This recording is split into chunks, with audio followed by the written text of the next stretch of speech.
Good afternoon, and welcome to Expose Yourself to Art, a show that explores the creative process by inviting local artists to come and join us in a chat about their life and their work. My name is David Schrader, and with me, as always, is my co-host, Linda Scheller. Come on in, Linda. Good to see Hi, you David. again. Yeah. Nice to see you.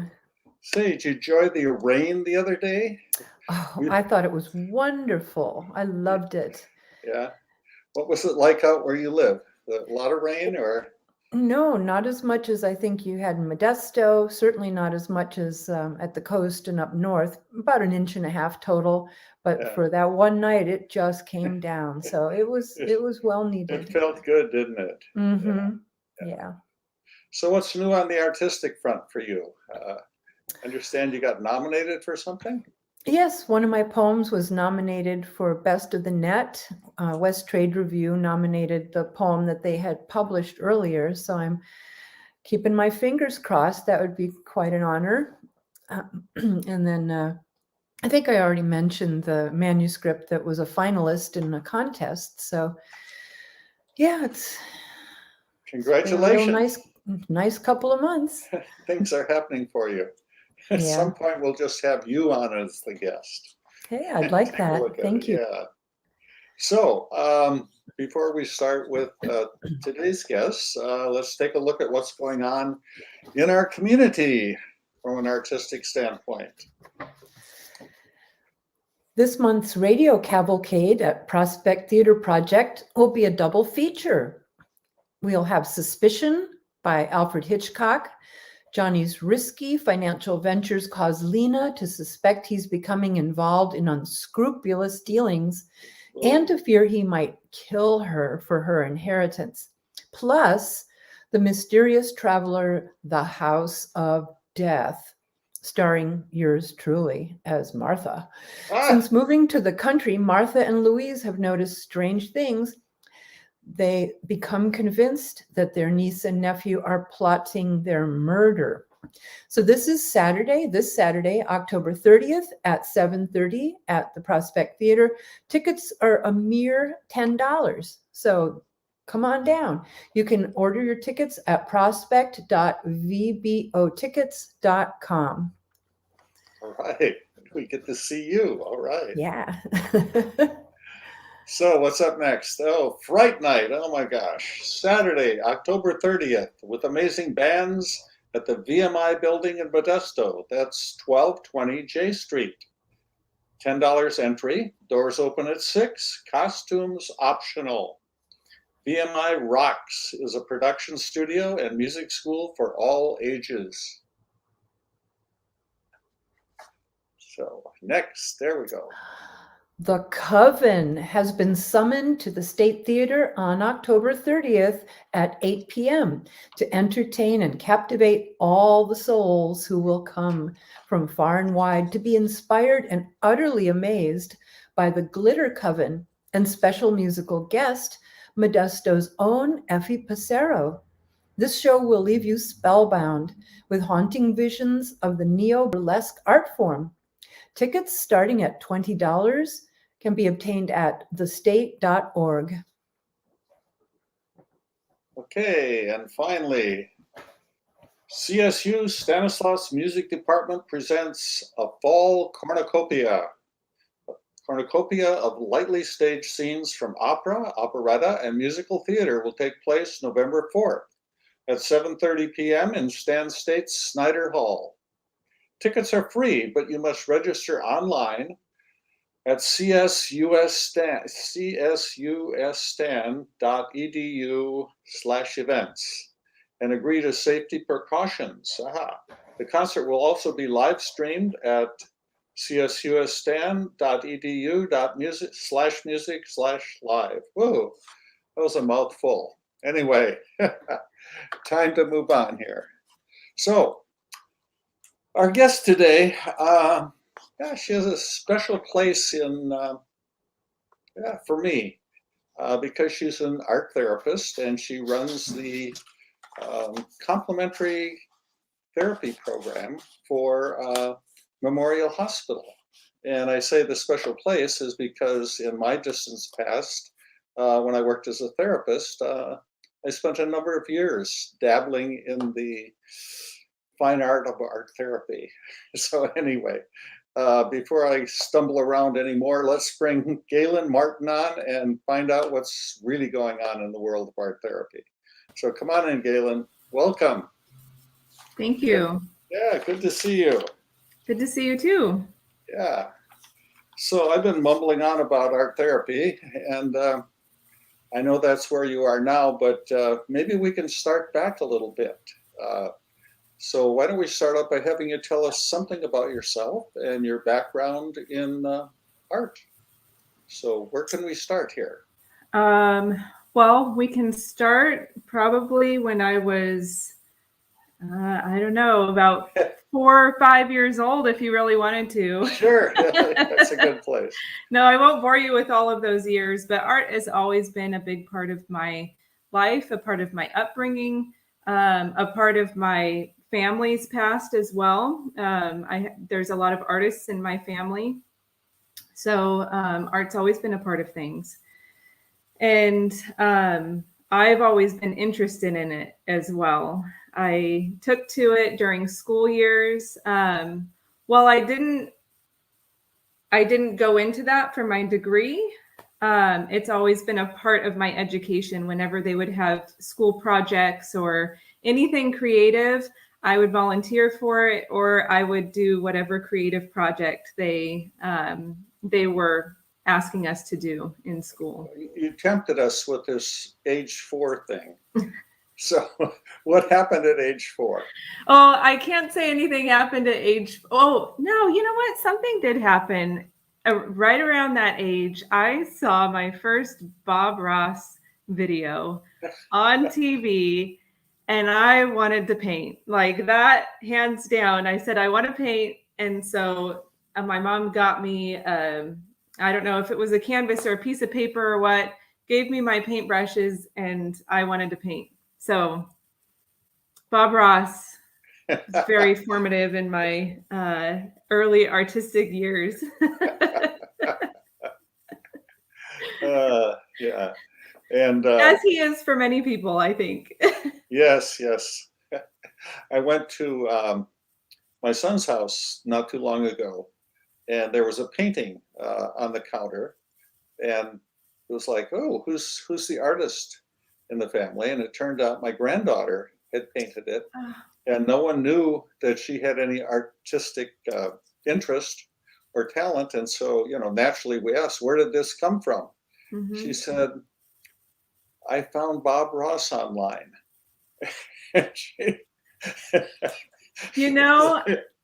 He had the ability to make anyone feel like they could do it. And he had a process to make that happen as well. It wasn't just him saying you can do it.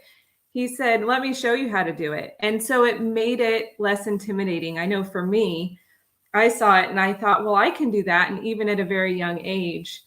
So I think there's something special with that. A lot of people that I work with come in very intimidated by the artistic process. They have these really high expectations that they're expecting themselves to meet on the canvas. And so to be guided by someone who lets mistakes happen and encourages you to find happy moments in your painting, it can be very helpful in the process. Yeah.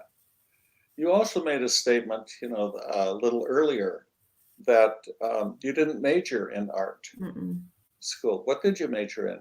I majored in psychology. So I got my BA in psychology many years ago, and then I just recently went back for my master's and just finished up with that. And that's always been an interest of mine as well. So I knew also at a young age that was an interest. So I went with that. And then here I am. I was telling Linda that the two collided, and I guess this is what you get. Yeah, right. So and your family is artistic too, right, Galen? Mm-hmm. Yeah. So, like I said, I have an extensive family history in the arts. I have on both sides of my family, there are artists, fine artists, also jewelry makers. Just creativity is a big part of my family history. And then my mom, Nora Faria, she had owned Artel, which was an art store. I think we had it for about 23 years in this area.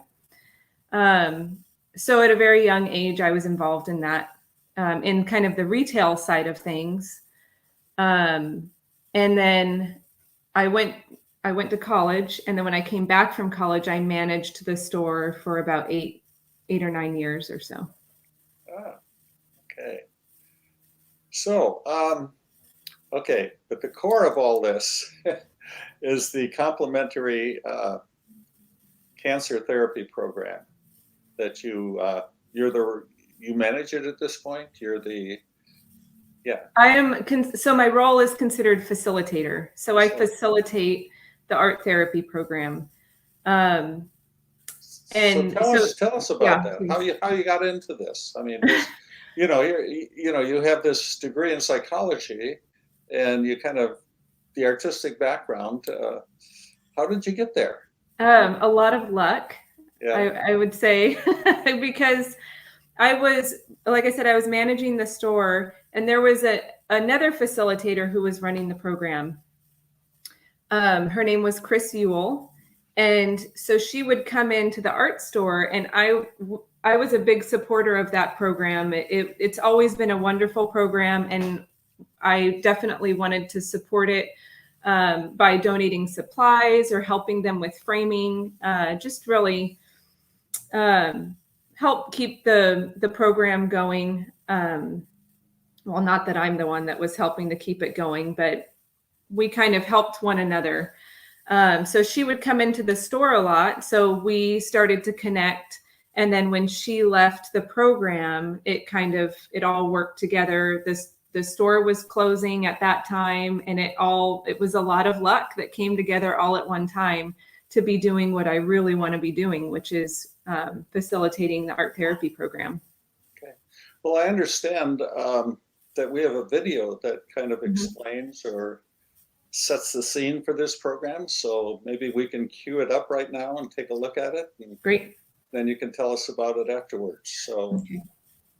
Can we get the video at this point? There we go.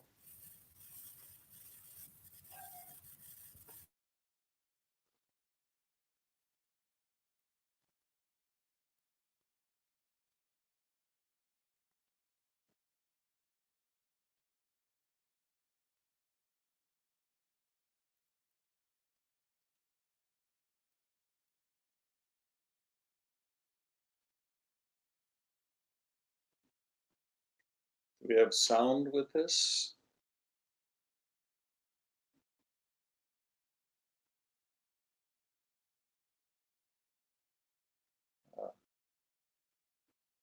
Little technical glitch here at this point.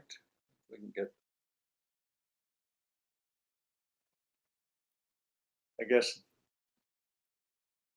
yeah. Guess we're having a little technical difficulty. Maybe we can get the sound going. We can come back to it. See what happens. So, It was cancer. oh, here we go. My father had cancer and died from it. My mother had cancer and died from it. 2 years later, my husband was diagnosed with cancer, and fortunately, he's a 15-year survivor. I mean, it can happen to anybody. And so being able to kind of work those things out, a cancer diagnosis will forever change your life. You will never be the same person that you were before that diagnosis. When you're going through the process, that takes all of your energy. And so the emotional part of it, at least for me, I didn't get to deal with until after I dealt with the physical part of it. And one of the things that I did was I looked up the Cancer Society, and I asked them if there was any programs that I could do in art or any of the things that they had listed. I have bipolar disorder and anxiety and ADD. And so my counselor, since I loved art so much, my counselor told me about this art class. My ceramics teacher made an announcement to anyone who was interested in an art program in a class in downtown Modesto. I was very interested. And I came home one day and she said, I've heard about this wonderful therapy group to the Memorial Hospital, and we tried them all. We call this the Art Scholar Program, and it is a public outreach of Okay, maybe that's the enough for California now. Art Association in the Yeah. City Gallery.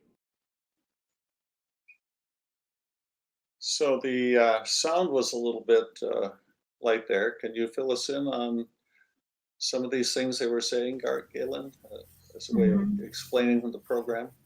Yeah, so just to explain a little bit more about the complementary therapy program, it is for cancer survivors and caregivers through Memorial Hospital.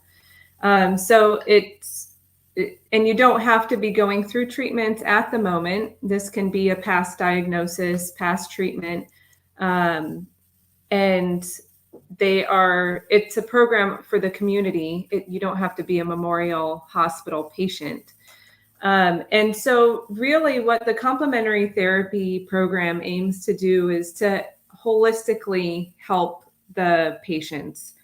So they're being treated for their cancer diagnosis and for their medical experiences and their medical diagnosis. But the hospital, Memorial, saw that really there's more to the patient that needs to be treated. And so these programs, so there's an art program, photography, writing, there's a whole bunch of different programs. These programs help in that way, and they assist in the healing process and the treatment process in that way. Mm-hmm. Yeah, and do you, I'm just thinking, you mentioned a lot of different approaches. I've seen you deal with the art, the painting process, and I know in terms of the exhibit, you have some photography up there and some writing, but you said it involves things like dance and gardening, and where do those take place? Those don't take place here. Right, those take place at the hospital. And then the gardening class, a lot of times they do field trips and they're around town, or they go to different local spots around town, visiting different gardens, just different locations. But yes, there's a movement class, and that's to help just get people up and moving. And that's led by a dance instructor. She's been a dance instructor for a very long time. And so she facilitates that one. There's also a fitness program for that one, specifically for cancer patients who have just stopped their treatments. And the person who facilitates that targets the areas that they need to build strength in. It's called strength and fitness. And so again, it's treating the patient holistically. And they've noticed that there's more to it than just the diagnosis, just the cancer part, but now maybe we're weaker in other areas, or we have strengths in areas that we need to remind ourselves of, like the arts or like photography and writing. Galen, how do patients and caregivers find out about this program and sign up for it? That's always a process as far as getting the word out. So the gallery has been a big part of that. We've partnered with the gallery for many years now. I think we're on, 14 or 15 years. And so that's our main community outreach of how people find out, like through the art show that we have up right now. As far as signing up for them, there's a registration link, and it's through Memorial Hospital. I don't know if I can somehow put it up, or maybe Linda could even put it up on the gallery website if people are interested in registering for the classes. So I remember from my background, when I dabbled in this art form, people would say, well, I can't draw. I'm not an artist. I'm sure you've encountered that. Yeah, all the time.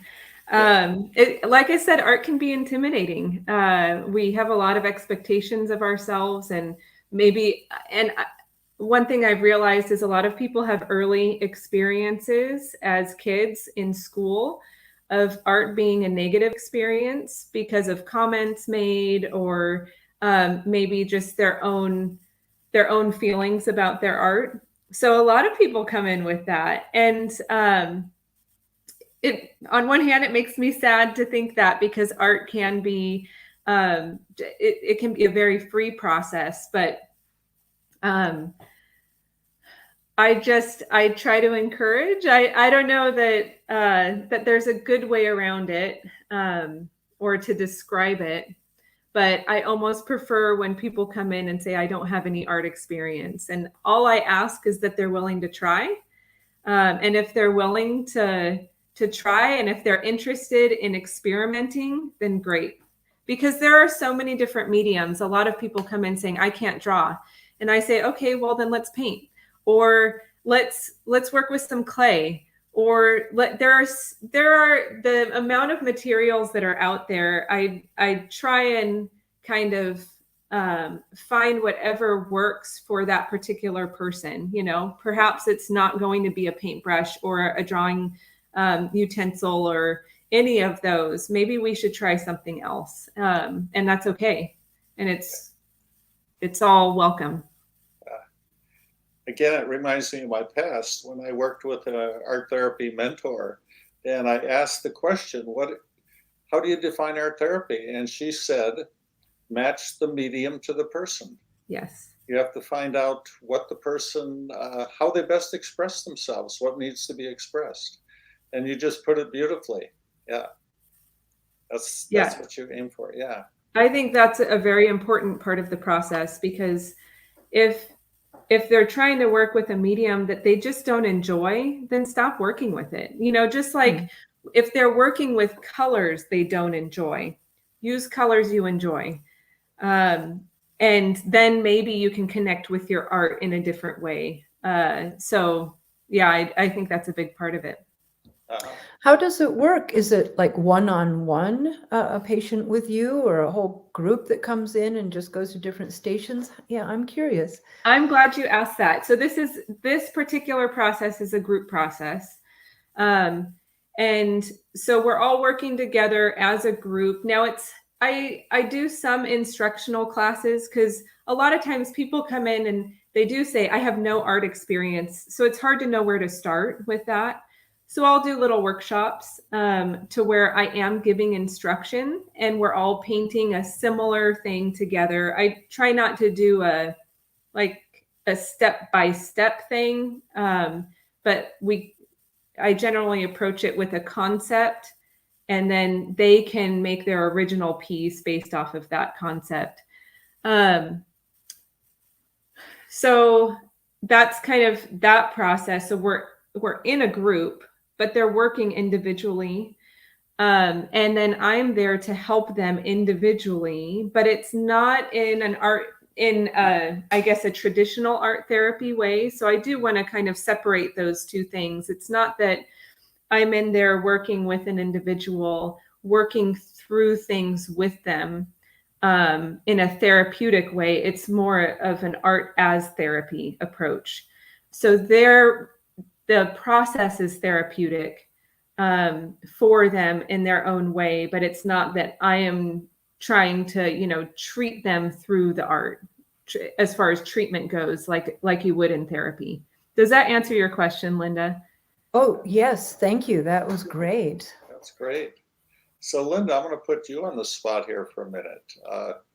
Have you experienced something that might be called, the therapeutic use of poetry? Is there an emotional therapeutic aspect to it? Oh, yes, absolutely. Yeah. Absolutely. Sometimes you just have a feeling that there needs to be something expressed, but you're not sure what it is. I mean, for me, sometimes I'm not even sure what it is I'm feeling, but there's just maybe an image that kind of haunts you, or that you feel like you need to kind of explore. And there's that. definitely. And then sometimes it's just, oh, I feel so wonderful, and there's this smell, this sight, something that I want to revel in. And it's almost like working in concert with that joy and beauty. So yeah, very, very therapeutic. Yeah. I'd like to add on to that if I can. Sure. Just because I think you brought up a really good point, which is that you don't necessarily know right away, but there's some type of image that you're drawn to. And that happens in our class where someone will choose an image and they don't have a reason why. It's just an image they like. But during the process of painting it, and then in the end, when we're trying to put words with it, and we can go into that later with putting art and writing together, they kind of a lot of them have an epiphany of why they chose that painting and why they gravitated towards that image. And it's a really cool process to watch unfold. People especially with the participants that I work with, they have a certain outlook on life. With a cancer diagnosis, there's a lot of existential questions that they may have, or it brings up something about life for them. So I have noticed that their art is an expression kind of their maybe impermanence, or on the other hand, also permanence, because with their art they live on. So I've seen kind of both sides of that. I don't know if that made sense to anyone. It makes Oh, absolutely. Perfect. Yeah. So you must have experienced over the years some amazing transformations in people. You must have really seen the power of art to heal, to express and to heal. It does happen, and it happens naturally. It's not forced. It's not a forced process. It doesn't have to be. Right. As far as my group goes, and it's a really cool process to watch it kind of unfold. And you don't expect it. It's not that I can foresee how it's going to unfold. It just happens, Right. So you run these classes, and then once a year, you have an exhibit at the gallery. Yeah. Where people put up their work, and you have a big party. Some years, not this year. Not this year. Some years. But you have a show up right now, so maybe we could take a look at some of the things that are up there now, and what the theme is this year. I've seen several of these, and you usually have a theme of some kind. So this year's theme is called Creating Meaning. And I like to give a prompt like this just to give people an idea of what they could be painting about if they wanted to. Again, it's completely a voluntary thing. They don't have to do anything with this prompt, but if they want to, they can. So Creating Meaning, I got from the book Man's Search for Meaning by Viktor Frankl.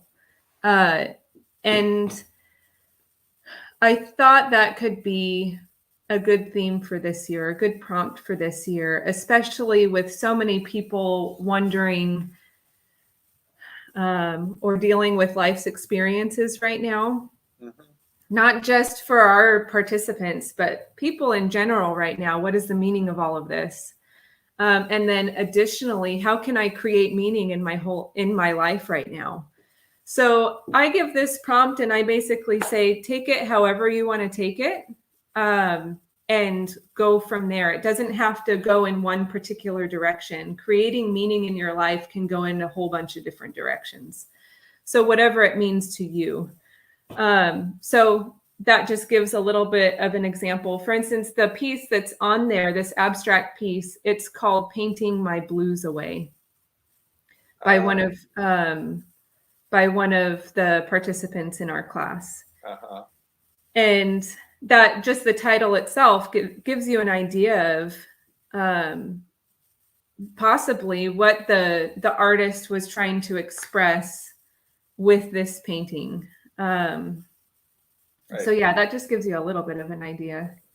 I noticed a lot of birds and butterflies in this show.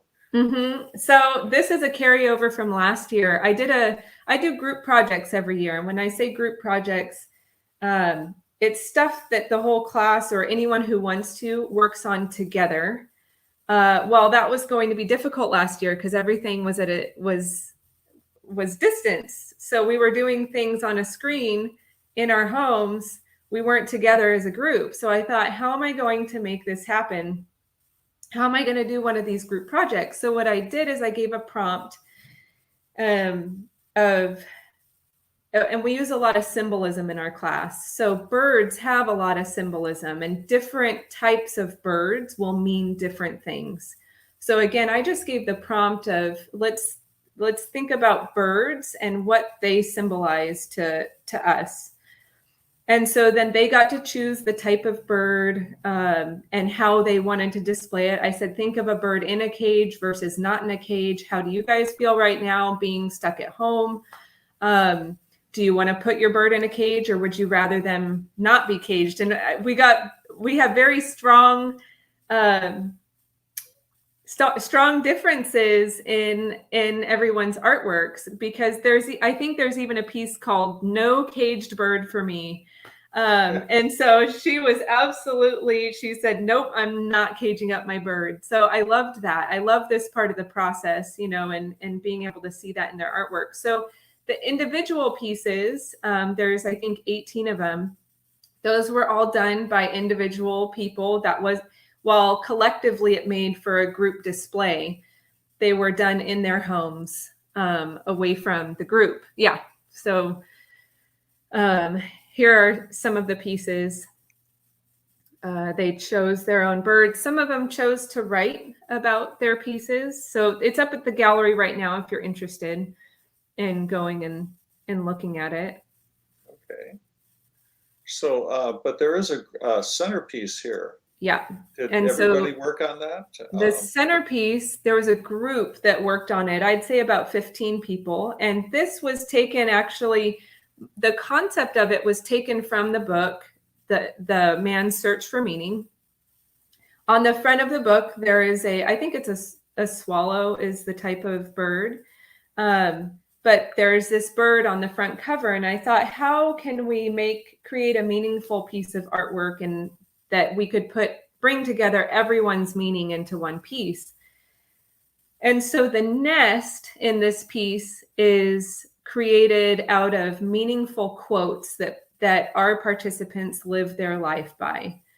And so it might be their own quote, but it also might be a quote that they've lived their life by that's very meaningful to them. Let's see. Every day is a second chance. That's one of the quotes on there. So yeah, these are all different quotes that were submitted by our class group or our class. And then a few different people would glue them on and collaged them onto the piece. That is a wonderful group project. It was fun. Marvelous. It was fun. The group projects, I really enjoy that part of the class because it kind of brings everyone together on one canvas. Mm-hmm. So yeah, it was a lot of fun. And just to give you give you a little bit of perspective here, I think this piece is 4 feet by 4 feet. Mm-hmm. So it's a fairly large piece in the gallery. Yeah. When I walked through, I found myself standing there and reading all of these words to live by around the nest. It's, yeah. So what was that like for you, David? Can I ask? Gee, I don't know. I'm thinking, yeah, here's one of these self-help books. Or a fortune cookie factory or something, that These are things we all live by, you know, and it's a wonderful way to put it out there. Yeah, better than a fortune cooker factory. So I'm anyway. always curious how the viewer is relating to the artwork. I think as artists, you know, we're putting a certain idea or concept out there, it's interesting to know what the viewer is taking from it, because it could be something very different than what is put out, you know. And I'm always curious to know what connection is made between the two, and if the connection is made. Oh yeah. I guess I'll never know, really, Very besides much. just asking you. Well, you did. Maybe you ought to have like a suggestion box up there and having people's reaction. Yeah. So anyway, you have some other pictures from the front window, I believe, of butterflies. Mm-hmm. So that was one of our kind of class workshops that I did. And the concept of that was, what does a butterfly symbolize? And so a lot of people came up with, this is one of the artists. This was his butterfly. And a lot of the artists talked about a butterfly can symbolize transition or change.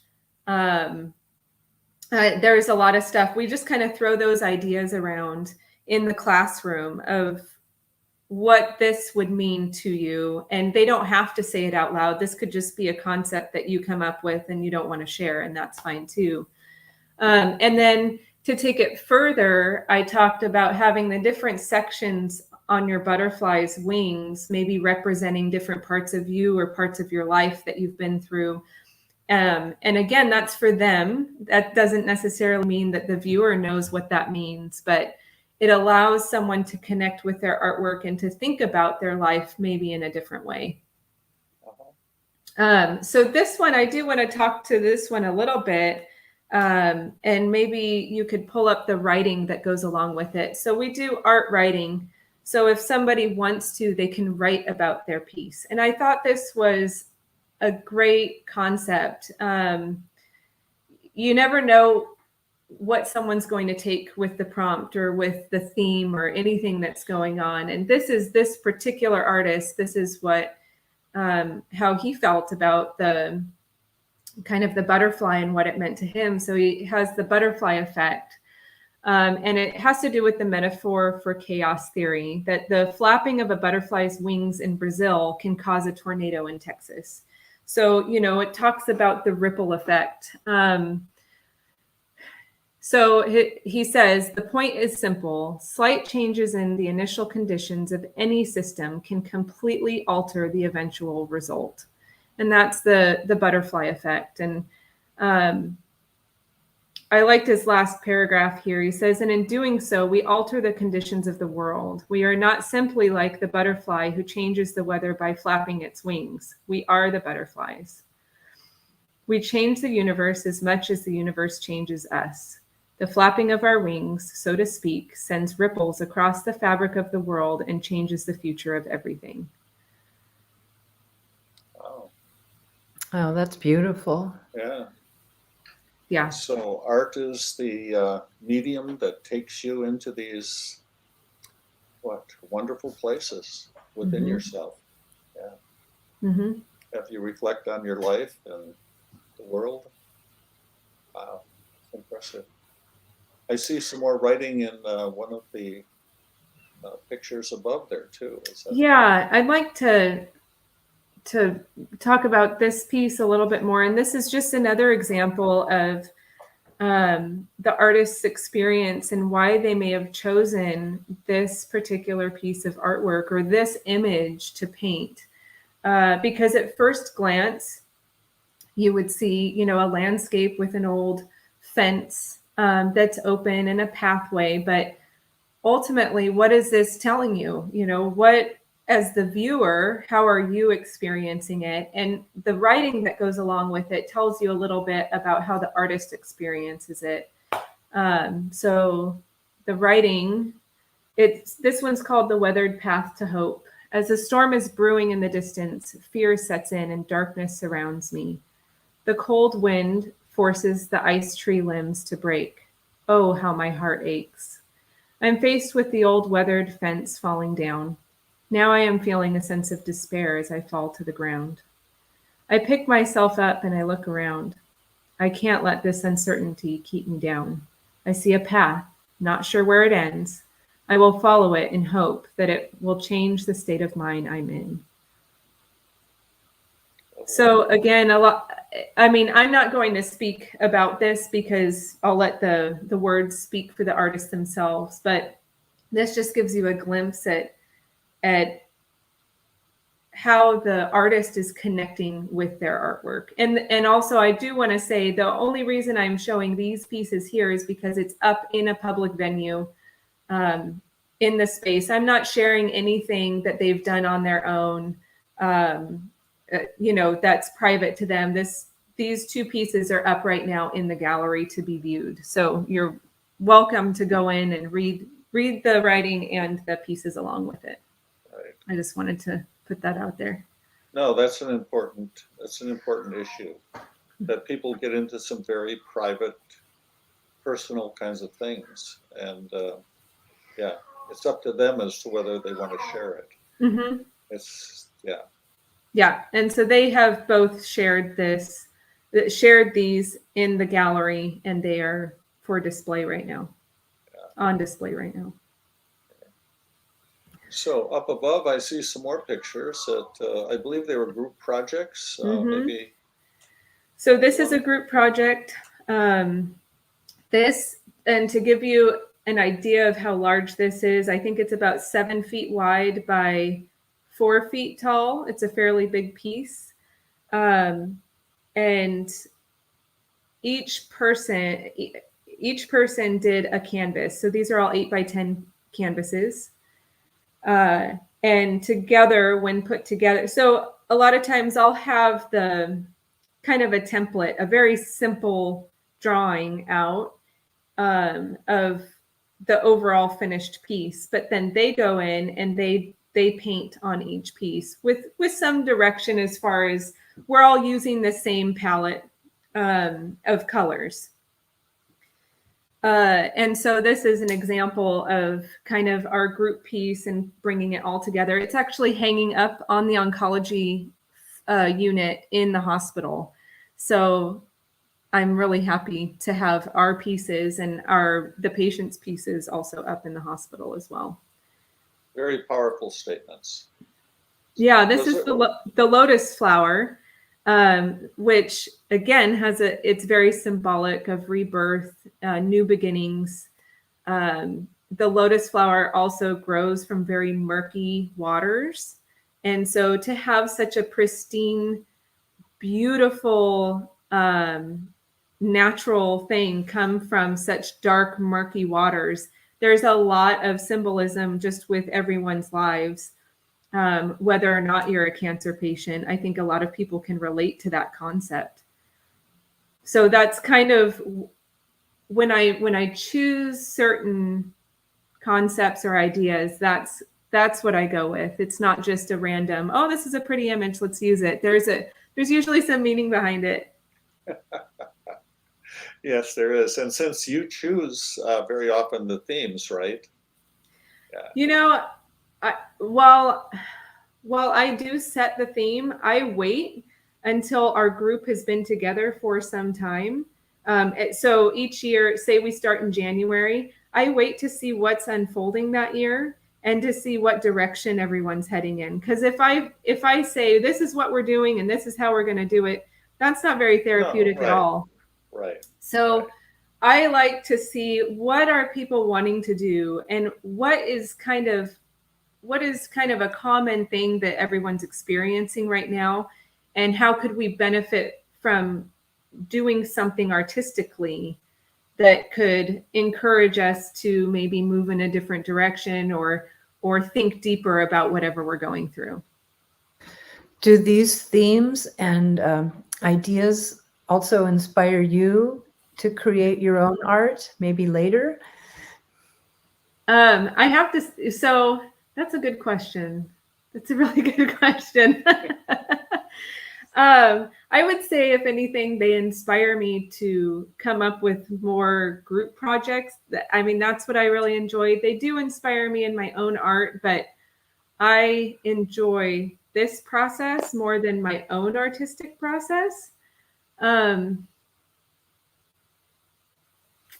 Yeah, Let me ask this. Let me ask this a little differently, because I had pretty much the same thought, which is, how does this affect you? Oh my gosh. I mean, again, going back to when I dabbled in this area, I noticed that, following other people on their journeys, affected me in my life. Mm-hmm. And how it went, not just in my art, but about the way I thought about things, the way for me, it was almost impossible to not be affected by seeing this process take place in other people. Mm-hmm. So I'm just wondering if you've had any experiences like that. Absolutely. I mean, if we want to tie it back in with that butterfly effect and the ripple effect, them doing their art in class has that same ripple effect on me. So it's kind of this, it's a co-process. We're processing together. It's not just me directing. It's them directing, and then me facilitating, and then them direct, and then I direct some. So it's definitely this process together. And it's been such a positive thing for myself. I just, as a little bit of background, so my connection with the program. So my mom, that was the one who, she had owned the art store and just was a big part of my life. So she died from cancer right before I started with this program. And so it was a mutual, going through this program at that time, it benefited me just as much as it was benefiting others. And we were learning together and we were processing together. Not that I was considering myself as one of the participants, or one of the artists in our program, but I still was affected by it greatly. Right. Yeah, well said. That's what I noticed. Oh, good. I wasn't sure if that made sense. No, it does. Go ahead, Linda. I'm sorry. No, it makes perfect sense. Okay. Yeah. I would find the work that other people did. Oh, what was that? No, I would find the work that other people did echoing in different parts of my life. I would, you can't get away from it. It's very powerful. So I'm sorry. This right. is another group. No, I want to talk with you about that a little bit. Okay, just sure. that echoing. So when someone's working through the process and when they're processing it,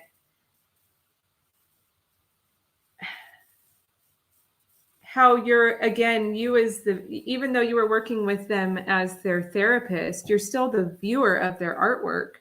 Is that kind of how you also experienced it? Mm-hmm. Yeah. At many levels. Not like I say, it's at a personal level and an artistic level. Mm-hmm. Yeah, there's an influence. So this is another group project?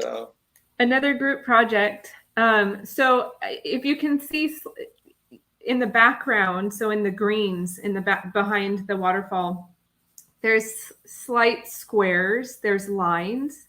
So each person painted a different square. Oh, thank you. Wow, that's great. So each person painted a different square. And then I like to incorporate kind of new techniques, just to bring kind of some innovation to our classroom. And so as you may be aware, pouring, doing the paint pours has become really popular over the last couple years. So the waterfall is done with a paint pour technique. So we did that last. Everyone painted the background. And as you can see, there's different styles on the background. Some people are really detail oriented and others have a more abstract approach, and that's fine. It all works together still. We don't have to be painting in the same way for it to work together. And then doing the paint pour as the waterfall, again, to just kind of bring in new ideas, new concepts in the art world and bring them into the classroom to apply to our art experience. This is such a perfect manifestation of the interconnectedness of people, you know, this community. It's just astonishing. That's a huge part of our class and our program. While I like to say that art is what heals, it's the community and the social part of our classes. It's coming together with people who are experiencing the same thing, where you don't feel alone. A cancer diagnosis or being a caregiver for someone can be very isolating. So to be with others experiencing that, it does a lot of the healing in itself. So I have people coming in where that's the healing aspect of it, and the art is kind of secondary, whereas others, the art is primary and the classroom or the social aspect is secondary. So I like to meet everyone where they're at, and we can work this class together to meet the needs of everyone in their own way. Yeah, once again, I had a very similar response to Linda had. You know, the group projects are a way of saying, you know, we're in this together. You're not alone. It's a very graphic way of putting it. So anyway, Is the waterfall on display somewhere? That's also at the hospital. That's beautiful. So I'm really happy. And then the piece behind me, this is also a group project that we did. Wow. This is just a copy of it. It's a print. But this is also, there's different squares, and each person did a different square. So again, each year I like to do at least one group project, if not multiple. And this particular concept was about time. And so I think the name of it, this one's called Creating Time. But the concept was just, what does time mean to you? And it can mean something different to you as it does to someone else. You know, time is not going to mean the same thing to every person. So then they created their own pieces based on that concept and what does time mean to them, and what do they foresee as time meaning to them in the future, or whatever that may be. Yeah. Fascinating. So our interpretation is that this is a wonderful way of saying we're in this together, you're not alone. Yeah. Have your participants said similar things? You know, because it seems... actually, we have a couple of comments here in our comment feed. Tommy Lou Carosella wrote, there's a lot of camaraderie in the classes, and then also wrote, I think everyone enjoys the group project. Oh, good. I always want to make sure that people are enjoying the group projects. Again, it's not a forced thing. You don't have to participate in them, but I want to offer that as a way of creating as a community. Yeah. I was just wondering if any of the participants have, you know, said those things out loud to you about the group project when they see it finished. Yes. And to add to that, we had a patient who visited the hospital, had to go onto the oncology floor again, and just lit up, was so excited to see the group project, and was able to point out, I did that square up there. Wow. And so it you know, you don't want to be visiting the oncology floor in the hospital. That's just, it's not a very positive experience, but that made it she was able to feel a little bit more not at home, but a little bit more supported, or just more a part of things. Like she, she fit in there just by seeing her work up on the walls. I feel like it had a very positive impact. Yeah. Or I would hope so. Right. Well, it's great having you on this show, and it's yes, it's thank wonderful. you. Yeah, really, and it's wonderful hearing about the deeper meanings of art. A lot of times when we go to an exhibit, we see the surface. We see the finished product and we make judgments about it, and we don't often think about what's going on with the artists when they make it, or the effect it has on the artist having done this. And this is just a wonderful deep dive into the magic of art.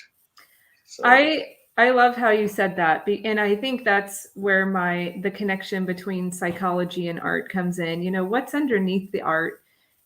Just being trained in this field, in psychology, it's always kind of the idea is what's underneath that. What's going on below that. And that's how I view art. Even when it comes to just looking at the art for art's sake, not for psychological reasons, but how many layers are there on the canvas? For some artists, there are loads of layers, and you're never going to see what's actually underneath. You'll never know that they used a particular color below that, but they did. And it is somehow contributing to the art and contributing to the final product, just like we do. We have many layers to ourselves. And these layers is what makes us who we are. These layers are what makes us who we are. So I think there's just a lot of connection between art and what is going on. And also just the concept of art itself being a process, and, a layered process that we'll never truly understand what the artist's intent was, but we can enjoy it nonetheless. Beautifully said. Yes, very well said. And that maybe off-center way of kind of ending this or putting it together is there's one participant of yours, he's a doctor. And in terms of when we were talking about meaning, that's always come up for me, because he's painted a hamburger and a donut. And I've often been, wanting to meet him so I can ask what's underneath this. I mean, are you just hungry? Is this hunger? So, and I can't speak to that, but no, I know you can't. I hope you do get to meet him at some point, and you can ask him that question of what's underneath it. And I have no idea what the answer would be. But the art is fantastic. As with all of our participants, the art is phenomenal, and they create some amazing work. And it's been great to see his process too. There's many layers to that donut that's hanging up in the gallery. Many layers. So it's just wonderful to see that unfold again and get finished. Not only is it is the meaning unfolding, but then the product is finishing, and it's this great little package that happens. Yeah, wonderful. Well, thank you. Thank you so much for being here. And thanks for having me. I appreciate it. I didn't know. We appreciate your articulateness with this very complicated process. I mean, it's brings a lot of things to light, and takes a special person to do that. Yeah. So, I really appreciate what you do, and talking about it has been fascinating and inspiring, and I'm thrilled to know about this. Thank you so much. Well, thanks for having me. I really appreciate it. Okay. So we'll say goodbye for now. Okay. See you at the gallery. Bye-bye.